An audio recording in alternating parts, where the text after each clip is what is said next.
I think if you don't fall in love with the process, you're going to start to hate what you're doing. You got to love the process. It goes for basketball, for work, whatever it is in life. And I think that the best thing you can get in life is wisdom, right? But the only way you get wisdom is to go through things, and that's the process. But what's important is once you're in the process and whatever you're going through, you need to take a step back and be like, okay, what am I learning? What am I learning from this moment? And when I get out of this chapter, this struggle, who can I help? How can I help to the person next to me when they go through that same mile marker?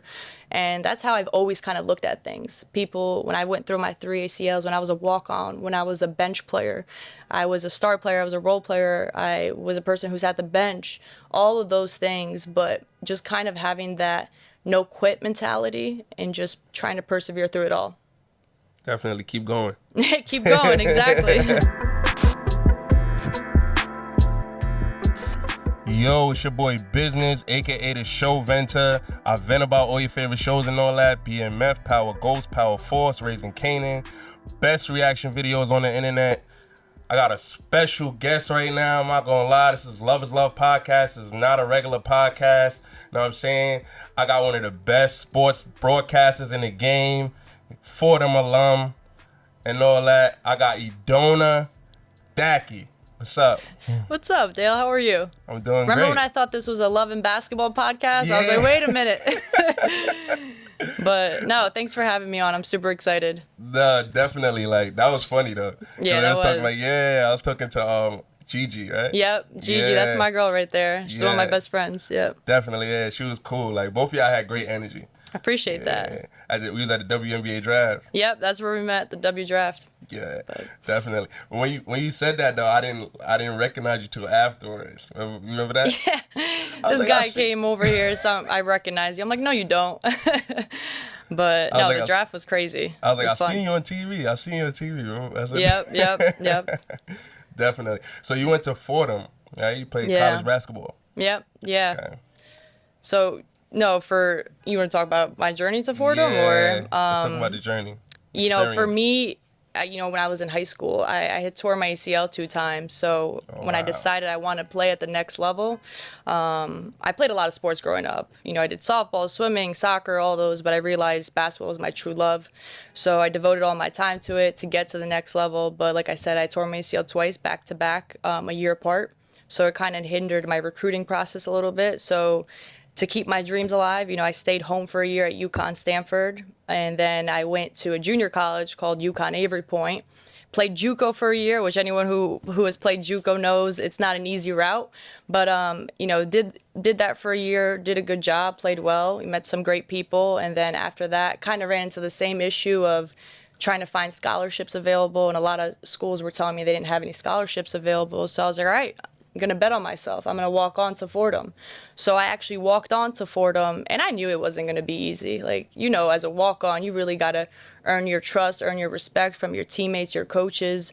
So I just looked at it as no job was too big or too small, and up until senior year, I was actually going to play. And I tore my ACL a 3rd time. So I decided I was going to come back. So I did a 5th year there. I wasn't the same player anymore, but, it taught me a lot about myself, what I was willing to endure and sacrifice to get to the next level, to reach my goals. So, yeah, that was a little bit kind of my career at Fordham. Not the prettiest, but as you know, no journey or path is the same. So, Yeah, definitely.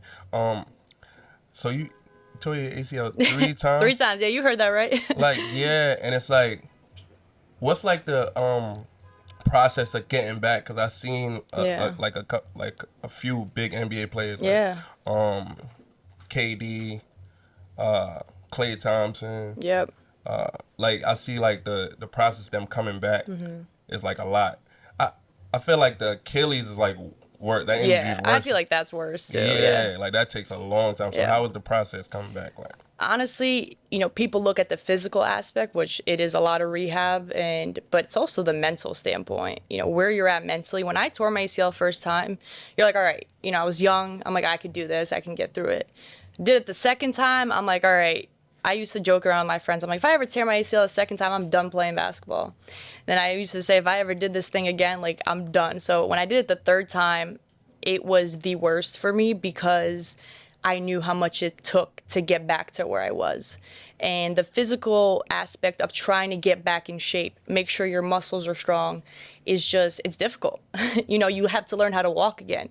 You got to learn how to jump again, almost kind of learn how to play basketball again. And it's like you're starting from scratch. And it almost feels like all the hard work that you put in just kind of went out the window and you're starting from the beginning. So that, and mentally just not being able to play, right? You go to practice every day, you see all your teammates playing, and you also start to realize you take stuff for granted. You take for granted getting on the court. And for me, I had to realize that I was more than just a basketball player. I was a teammate, I was a friend, I was a sister, I was someone who could help my friends through situations and be there for my teammates. So it really forced me to step out of just being a basketball player on the court. Right. Yeah. Definitely, yeah. So you was like always like team oriented. Yeah. And, like, for okay. sure. Always was a we before the me type of player. And, you know, if that meant I'd play 40 minutes or if I was sitting on the bench, I was going to do whatever it took to help our team win. And which we did in our freshman year. We won our championship for our conference, and then we went into first round NCAAs. So, you know, it's all worth it. But you need everybody to buy in and have that same mentality on a team.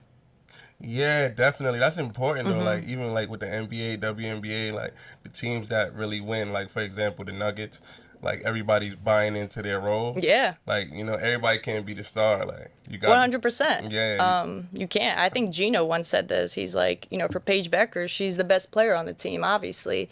But he brings up this analogy. He's like, you know, Paige plays the piano. She's the star of the show. But somebody has to bring out the piano. You know, you can't run a show without all those role players. So if you get a team that really buys into their role and owns their role, that's where you'll have the most success.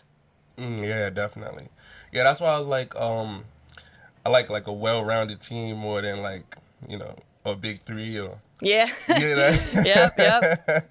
Totally. Yeah, if you too top heavy, then you don't. No. Yeah, like if somebody's not on, then. 100%. Yeah. You need somebody else to step up. You can't rely on just one person. Definitely. So how is like defense important to your game? Like you like. Yeah. I was really fortunate to have a coach that was very detail oriented, especially on the defensive end. When we would have to scout out teams, we would always scout out their defenses, right, and how we could play against them. So for us, she was always very detail oriented, like I said, but if you weren't the fastest or quickest, she always talked about how can you utilize your angles, how can you get to your spots quicker to play the best defense possible. You don't need to be the fastest or the strongest, but it's just being smart, right? Having that high IQ and kind of studying that offensive player. If you know they're going to cross over to the left and they want to go left-handed, you're going to switch up your angles, right? So for me, I was lucky to have that type of coach because I feel like it's even translated to my broadcasting where I became very detail-oriented and nitpicky of certain things. Yeah, that's a great point that you bring up, though, with the coaching. Yeah. That's why coaching matters, too, because you have to, like, go to your player's strength. Like, just like you said, you don't have to be the biggest or the strongest or the fastest. You just got to have, like, that instinct, too. Yeah. But you could learn it, too. Like, even 100%. if you're not the best. Yeah, like, if the coach is telling you, like, all right, I know how you move. This is what they do. This will be best if you do this. And just go like that with every individual player and, like, team-oriented, too. Yeah, and my coach was great at getting the most out of her players. So, like, even if she didn't have, 5 all-star type of players, she was so good at playing those players to their strengths. And I think that's most important, especially in today's game. Not everyone's going to be the star, but if somebody's a great rebounder, how can you put them in the best position to succeed? Definitely. So, in Fordham, you won the Terrence O'Donnell Award. Yeah. Yeah, that was great. I seen the video on YouTube. I seen the video on YouTube and everything. How did that feel? The Terrence O'Donnell Award, it was for my sportsmanship. So sometimes people talk about all your accolades and what you could do on the court, but to me, the most important thing was how did I make others feel? How did I make an impact to my teammates? And that's why that award meant so much, because it felt like, okay, my teammates saw me as that person who lifted them up and was a positive energy and was just there for them. So it felt great, you know, even though I felt like I was showing up and doing the same thing. Like, it's just, I wasn't out there trying to get that award or anything. So, but it was definitely special to be recognized for it. Yeah, it's organic, like, you know, definitely. Yeah, Just like, it's just how you are and everything. You got great energy too. I appreciate that. Yeah, yeah, for sure. Yeah. So you went from college basketball, Yeah. right, to sports broadcaster, Yeah. right? Um, Major sports broadcaster too, by the way. Definitely. So, how was that transition like? Yeah, so it's funny because I actually majored in economics in college, and everybody's like, you know, I thought I wanted to work in finance, and then I realized my senior year that I just wasn't passionate about it. So I was like, you know, I want to work in sports, but I just didn't know what. So I was networking a bunch at the MBA, and finally I got this offer to interview for this position as a broadcasting assistant at the MBA, and that was all behind the scenes stuff, and I was there for 2 years, but being there and having that as a stepping stone in my career made me realize that I want to do on air. I used to go to games, travel to games, and see talent talk about basketball. And I'm like, man, I want to do that. Like, I feel like I can do it. And obviously involves pushing yourself out of your comfort zone a little bit because you're staying at the NBA, it's comfortable. So after that whole of last year trying to figure out how do I get on air, just started reaching out to a bunch of schools and being like, hey, do you need an analyst? So I did that, but the transition is definitely a little bit scary, right? You're kind of taking a chance on yourself, the unknown. Like, I don't know if this is going to work out or if I'm good enough. Right. And I'm still learning and growing and trying to get better every day. And so, yeah, that was a little bit of the path to it. Yeah, definitely. Yeah, I feel like it's better too because you know because you played the game and you know it too. Like, now you analyzing it, Yeah. you know, like sitting back and looking at it. And then you know some of Yeah. those plays that's being ran too. Yeah, and that was one of the reasons. Out of college, my coach actually asked me if I wanted to get into coaching, but I wanted to try something different and step out of my comfort zone just because I knew Fordham, I knew my teammates, I knew the players, the system, so I wanted to challenge myself. And being able to have played the game helps a ton. Like, you learn so much in college basketball just from the scouting, the defensive, the offensive tendencies, and the plays that are being ran. And that kind of helps me when I prep for games because I'm almost prepping for these games as if I'm a coach. So it definitely translates over and it makes it a lot easier. No, definitely. But like, so far talking to you though, like, it's like a lot of motivation because just from like you going through what you went through in Yeah. basketball, you know, with the injuries, and then transitioning into sports broadcasting, but just keep grinding. You said networking was big, and For sure. yeah, so it was like it was a grind. Like, it didn't just happen overnight. No, absolutely not. yeah. I mean, a lot of people don't even know this, but this was this past September, October. I was reaching out to a bunch of schools and I got like 50 no's. Everybody was saying, no, we don't need a broadcaster, we're good, or, you know, we'll keep you posted if there's any opportunities. But it was very discouraging. I was discouraged because I'm like, man, I just want somebody to crack the door open for me, and I'll knock that door down once I get there. So it's easy to get discouraged, but you just gotta, I feel like in this business, it's all about perseverance and being persistent. You gotta stay on top of it, and you can't let one no kind of push you away, because honestly, sometimes those closed doors lead you to the next open door. Yeah, definitely. And like, I feel like all that described, like, keep going. 100%. Yeah, Hey, yeah. the brand. Yeah, you know. So like, you Already got know. my gear. Yeah, I had to give her a shirt. You know, keep going. You see my shirt right here and all that. Yeah. You could get it at BUSINESSANDCO.STORE. Again, BUSINESSANDCO.STORE. You see Edona. She kept going. You know what I'm saying? Now she going crazy right now. She upping it every minute. You know, calling some of the biggest games in the world. You know, and she's gonna keep elevating. But keep going. Going BUSINESSANDCO.STORE. Again, BUSINESSANDCO.STORE. So, like, right now, it's a lot going on in NBA. Oh, yeah. NBA playoffs right now, first round. It's a lot of great series going on. Oh, yeah. How you feel about the NBA playoffs so far? And then we're going to get into the series and everything. I and mean, predictions. the series are always a fun time to watch, right? You just don't know what can happen. Anyone could win at any given point. And it's like records almost go out the window because, during playoffs, everybody's putting on their best show. But I think like the Lakers, we were talking about this Lakers, the Denver Nuggets, and the Knicks versus 76ers. But unfortunately, the 76ers not having Joel Embiid and just seeing like all these things and people being out and other people step up in different ways has been fun to watch, honestly. Definitely. So first series, I want to talk about the Lakers in Denver. Yeah. So how do you feel like about the first 2 games? Where you think the series is gonna go? Like, I honestly think Denver is going to win this one for them. I mean, Nikola Jokic is he's unstoppable. If you look at the way that he just scores in the paint, so efficient. And if he does have a double coming at him, guess what? He's just such an unbelievable passer that the next person next to him is stepping up and able to knock down those shots. So they're a well-rounded team. Yeah, like it's just hard to beat. Like, Yeah. I'm a LeBron fan, so Yeah. LeBron Lakers fan, it'd be tough. Listen, like, what LeBron's been doing is still very impressive at his age. I mean, the way he's able to score and get up the court and dunk, and he's 39. I'm like, damn.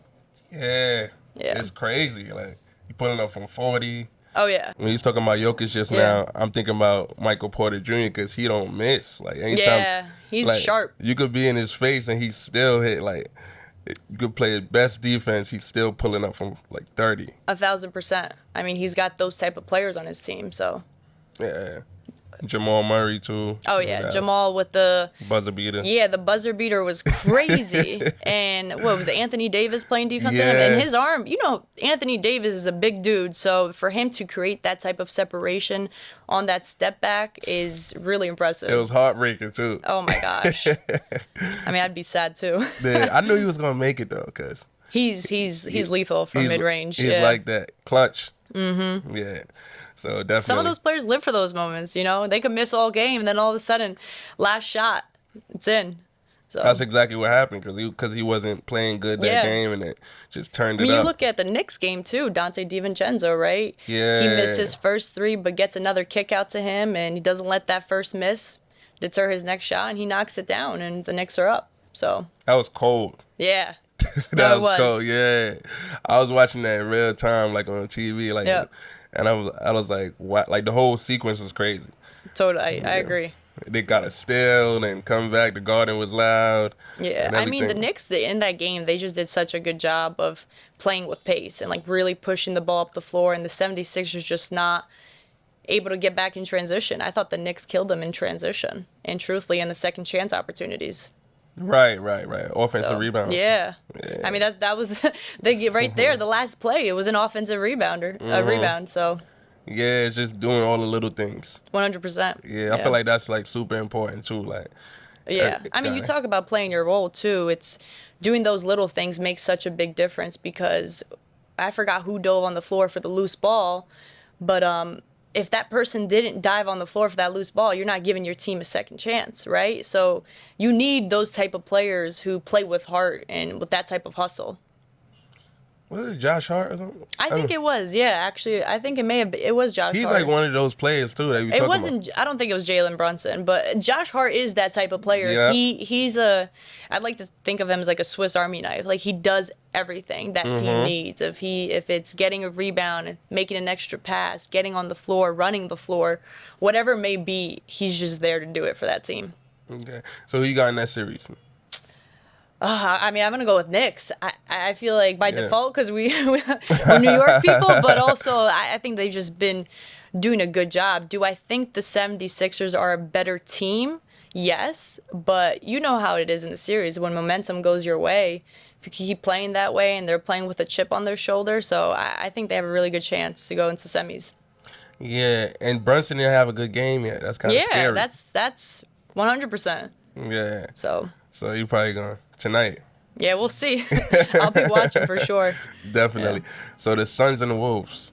Yeah. KD, Anthony Edwards, Timberwolves up 2-0 right now. Yep. Edwards going crazy. What you think about that series? Where you think that's going to go? I mean, I'm going to go with the Timberwolves. Well, first of all, I want to talk about Anthony Edwards because that man is different, right? I think I saw it on Instagram or whatever, but Anthony Edwards talking smack to KD. I thought it was funny because he just plays with such great confidence. But guess what? He has it to back it up. Like, he's just doing so well. So Yeah, he got like killer instinct. He got killer in him. yeah. And I think he was playing another sport too. Or was it? Oh, I don't know. Yeah, he was also good in another sport too. I think it's another sport that he could have went high in the draft too. That's crazy. That just shows his athleticism. Yeah. Yeah. And just like his mentality, I see that too. Like, Yep. he defends too. Oh yeah. Yeah. I mean, Stephen A. Smith talked about him, like comparing him to the next big star. So it's gonna be crazy to see how much he continues to develop. Yeah, I feel like he got the potential to be one of the faces. Mm-hmm. Totally, I agree. Man, and a He's like personality. that. Yeah, he definitely He's like that. Definitely. So it's real different now too. Another series, Thunder and the Pelicans. Thunder's like young team, but they killing it. Like, They are waking people up now. I think they're also able to take advantage because Zion was out. Oh yeah. That makes a difference for the Pelicans for sure. So when you look at different lineups, it's like, how can you take advantage of that? And they've been able to do that. Right. And you got somebody like Chet Holmgren, who's been killing it too. So And Shea. yeah. Let's not forget about it. So- Actually, today I realized me and him had the same birthday, so I'm hyped about that. Oh, July 12th, 1998. That's crazy. Yeah, I was like, oh wow, Yeah, he definitely becoming a superstar now. I think he's superstar level now. that's funny. Definitely. And another team too that's like well rounded too, because they got defenders on there. Lou Dort Oh my god, be locking up. that definitely a bunch of well-rounded people who can defend, play both ends of the floor, and that's what you need, especially at this time. And good coaching too. Yeah. So And also the Clippers and the Mavs. So yeah. that first game, they didn't have Kawhi. I know, Know what I'm saying? that hurts. Yeah, they still won though. Yeah, that's. I was shocked by that. I don't know. I just Luka Doncic and Kyrie Irving, like, I think they're just both so lethal. So I want to say that they're gonna win the series, but again, you don't know. Yeah, it could go either way. It really could. Yeah, So, and they won game 2. yep.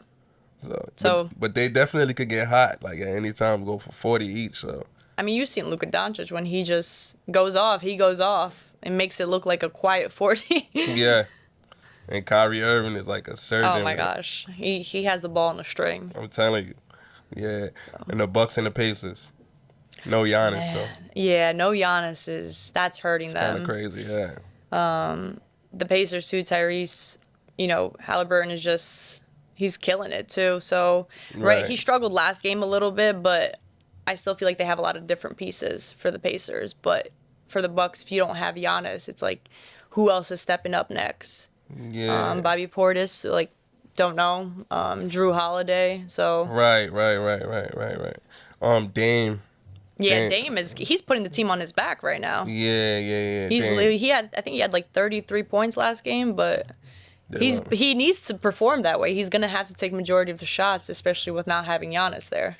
Yeah, that could go either way now, but I don't know. Pacers might get it though, cause Yeah, the way it's going. they've got a lot of different scorers. I feel like for the Pacers, but Yeah, and they score a lot. yep. They put up like 140 and all that. Mm-hmm. I feel like everybody in the league has been doing that. Yeah. And Celtics and the Heat, that was kind of crazy because the Heat won game 2, but nobody was thinking that because Celtics #1 seed and everything. I know. I honestly, in my mind, I'm like, the Celtics are gonna win this series, but I don't know. The Heat they're a good team too, so it's gonna be interesting to see for sure. And they got one of the best coaches ever. Oh yeah, he's known to be. He's also a very defensive-minded coach, and just Eric Spoelstra. Eric he's known to make very great in-game adjustments too. And I think that's what helps them a ton. Yeah, because they didn't have no Jimmy Butler and they still won. Yeah, like not having Jimmy Butler is crazy because you've seen what he could do athletically on both ends of the floor. Nah, definitely.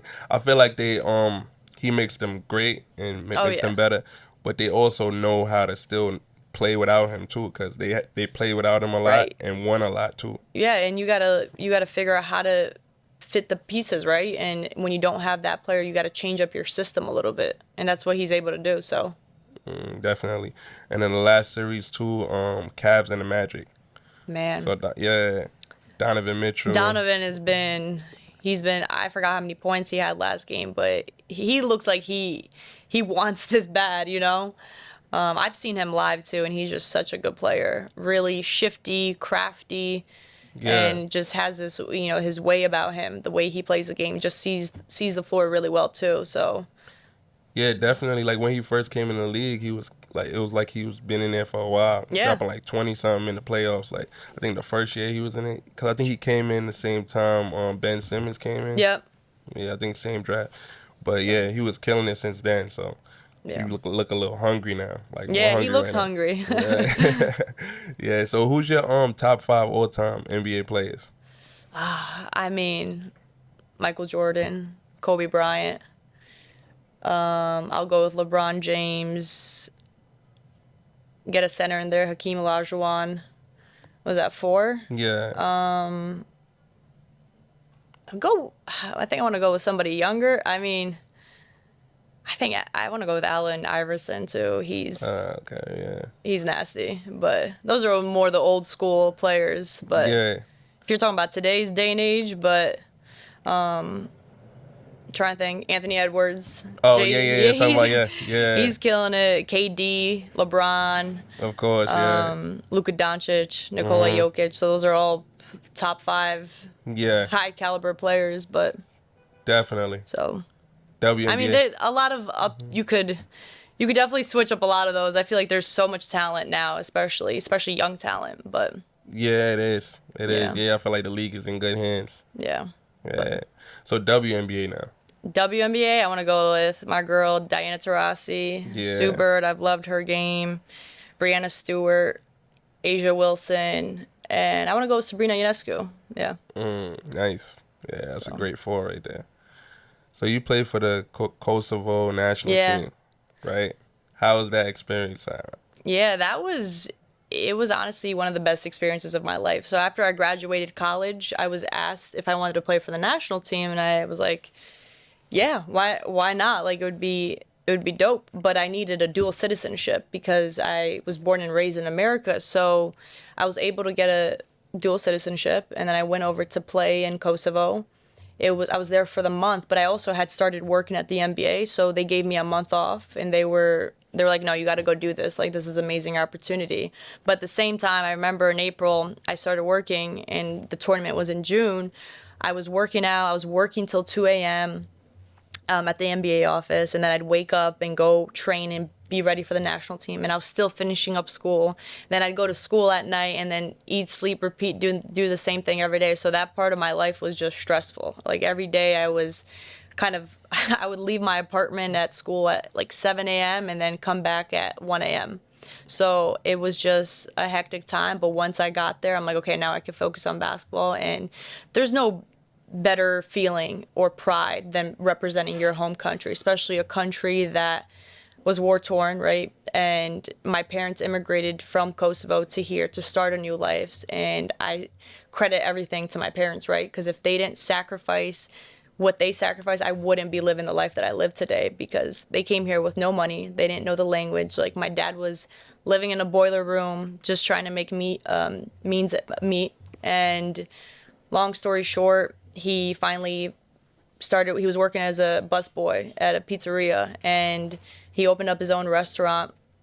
So fast forward, my parents just were able to kind of start a whole new life like that. And that's where I feel like I get a lot of you so-called immigrant work ethic, but that's where my work ethic came from, because I always wanted to do it for my parents and make them proud, because they sacrificed a lot. And I'm like, I've got everything going, and they've given me everything I have, so I have the tools to do it.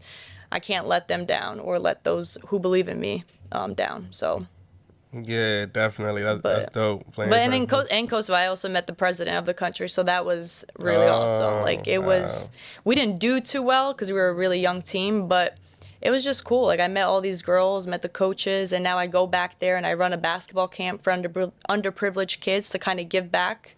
And that to me is the best feeling ever, to be able to pay it forward and help those. Because oftentimes I think about the reason why I wanted to do that is when I was in Kosovo, my teammates, coaches would ask me about working at the NBA, doing all this stuff that I was doing, playing college basketball, and I could tell that they were like, man, how? Or like, we Yeah. don't have those opportunities because we live here. So after that, I just felt like a need to do something to kind of change that and bring exposure over there.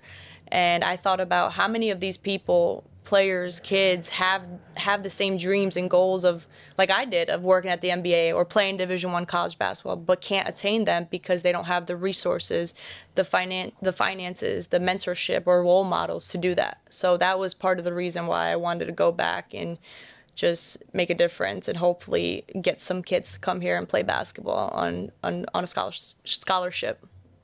Yeah, that's dope. Thank you. Yeah, that's great. That's great. Definitely like helping young kids out. Yeah. Always love doing that and always support that. 100%.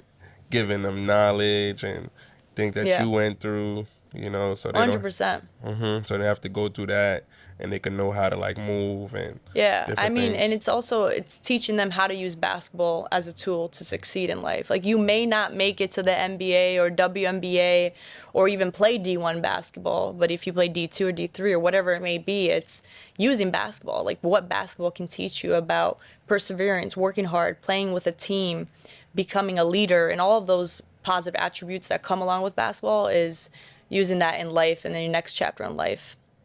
Yeah. So Definitely. Yeah, like goes back to just your personality and everything. Like I rock with it. Like I like you know, Appreciate it. yeah, like it's like just good energy. You know, you Thank don't you you. don't see that a lot. Like when people want to help other people, Yeah. you know, like if you can help somebody, help them. Like, Yeah, I think that's how my parents have always been. They've always been people to help others. And I think that's where I get it from. But like growing up, I wouldn't be where I am today without my mentors, without my parents or family my best friends, people who've helped me along the way. Anyone who says they get to where they get to without help it's not true. Like, you Yeah. always need someone who comes into your life is gonna help one way or another. Of maybe they teach you something, or it doesn't always mean like, oh, this person's gonna get you a job, but it's being able to bounce ideas off that person or ask for guidance and mentorship. So I think because I was fortunate to have people in my life to help me, I wanted to be able to do that for others, that hopefully inspire them to continue the cycle. so you say you went back. Is that the same Heritage Basketball Academy? Yeah, somewhere? so that's the camp that I started off in Kosovo, and I did it with 3 other American trainers because that was the whole point. I wanted to be able to bring that American exposure over there. One of them is Coach K, who was one of my mentors throughout growing up. He was my AAU coach, high school coach, and helped me throughout my life. Because when I was younger, like, I was the only person in my family to go to college. I didn't know that you could play Division I, Division II, Division III basketball. So he was somebody who kind of took me under his wing and helped me with that. Coach And- K from. No, not Duke Coach Oh, K. So okay, he's okay. like, hold up. Sorry, I should preface. His name is Brian Kripcher, but I call him Coach K because that's okay. his name. But you know, it's like you can't call somebody Brian. Yeah, that's how I feel now. But I know what you mean. and then one of my other best friends, Felicia Porter, who works with the Connecticut Sun, and she does a lot of camps and clinics in her hometown with her husband, and her husband's the player development coach of the Connecticut Sun. And then Sarah Kustak, who's also I know, the yeah. Brooklyn Nets analyst. So she's amazing. All 3 of those people, just first of all, to be able to take the time out of their lives to come do something to give back to my home country, and they know because it's important to me, and they've made it important to themselves. But it just meant a lot to have them support me and also be there to help give back. Definitely, yeah. Yeah, you remember you mentioned Sarah. Yeah. Definitely know her from all the Brooklyn Nets Yeah, games and she's everything just like that. such an amazing person. The way I met her, I was at a Brooklyn Nets game working, and I just went up to her, and because I wanted to do what she does in broadcasting and being the person that she is, she was like, let's grab lunch, and that's how we kind of just built that relationship. And I was telling her about my camp, and she was all ears and was ready to come and help out, and it was amazing, truly. Like, to have one of your role models come in a different country it feels special, and I'm super grateful for her mentorship, friendship, and all of that, and all of those things. Nice. So what's some things that she taught you, like, that you learned from her? Yeah, I mean, one of the things is to always give yourself grace, right? I feel like throughout life and just be in the moment. I think that those are the two biggest things I've learned, just especially being in Kosovo, right? I didn't realize the magnitude of the camp until being there, and then you're not living in the moment. So for me, it was just like live in the moment, because I always think about, I'm a faithful person, and I always say that God gives you visions, right? Whatever it may be, you're a business, or for me, it was to run a camp. I wanted to play basketball. I wanted to be a broadcast, like all those things. I think God gives you those visions in life, right? But he doesn't tell you the how to get there, because the journey is the most important part. And if you're always thinking about the next thing, you're going to miss out on the lessons. You're going to miss out on the journey. So I think that's the biggest thing I've learned, is just be present. And it's like, I use this analogy. It's like when you go on a hike, right? You're looking at the top of the mountain. But if you look at the top of the mountain, you're going to be like, damn, like, that feels so far away. So if you're constantly thinking about the destination, one, it's going to feel long, because it is a long journey. Life is a long journey, but you're going to miss out on all the lessons and all the things that you do learn, because God's going to put you through some obstacles, right? He's going to put you through those challenges to make sure once you get to the top, you can stay at the top. Right. And you can appreciate it more. Yeah, 100%. You appreciate it more because you know what you went through. You know what you went to get through to get to that spot. So yeah, I've talked a lot about that with Sarah, is just be in the moment and just appreciate where you're at, and just continue to be a good person and all those things. And that's exactly what she embodies too. So Yeah, you can see it. Also, yeah, you just have to fall in love with the process too. yeah. 1,000%. I think if you don't fall in love with the process, you're going to start to hate what you're doing. You got to love the process. It goes for basketball, for work, whatever it is in life. And I think that the best thing you can get in life is wisdom, right? But the only way you get wisdom is to go through things, and that's the process. But what's important is once you're in the process and whatever you're going through, you need to take a step back and be like, okay, what am I learning? What am I learning from this moment? And when I get out of this chapter, this struggle, who can I help? How can I help to the person next to me when they go through that same mile marker? And that's how I've always kind of looked at things. People, when I went through my 3 ACLs, when I was a walk-on, when I was a bench player, I was a star player, I was a role player, I was a person who's at the bench, all of those things, but just kind of having that no quit mentality and just trying to persevere through it all. Definitely keep going. Keep going, exactly. Definitely. Yeah, like you learn, like if everything just go good, it's not You're not learning. You're not learning nothing, you don't know how to like adjust. Yeah. Like when different hurdles come or 1,000%. Yeah. I mean, I think too, I was listening to a Tom Brady podcast actually, and he's like, he was somebody who was a seventh backup quarterback for Michigan, right? But he had to fight his way through, and he says, I'm thankful that I went through what I did, because a lot of kids, when they get to the top and they start going through adversity, they don't know how to deal with it, right? But for me, I'm still going through challenges, right, in broadcasting, trying to teach myself things, trying to learn on the fly. But because I knew what I went through and I was able to, I feel like, learn a lot and gain a lot of wisdom, I can kind of channel that, those struggles a little bit better. Definitely. So what's the preparation like before covering the game? It's a lot of prep. It's funny, when I used to watch people on TV, I'm like, man, they're just going out there and talking. Till I did my first game, I was like, wow, like it's these people, I mean, they're experts and they make it look so easy, but the prep it's a lot of film watching. I like to look at stats a lot, and stats of each player, right? How they're shooting, their shooting percentages, what are they averaging? What did they shoot last year? How are they shooting this year? I always like to look at comparisons, right? If I could see is there an area that they improved in, which could be their 3-point shot or whatever it may be. Sometimes also numbers can be deceiving, right? Because some players could have a bad percentage throughout the whole year, but guess what? The last 3 games, they went 3 for 3 from the 3-point line in all 3 games or whatever. I don't know. But it's just, that's the type of preparation I do. And then I like to go to team practices and see what they run and what are their offensive tendencies, what kind of defense do they run, and how do they play defense? Do they play pack line? Do they like to force baseline? So those are the type of things. And how do teams generate points? Are they an inside paint team? Are they a team that likes to take a lot of threes? So there's a lot to it. because you want to be really well prepared and make sure you know what you're talking about. Right, Yeah. definitely, yeah.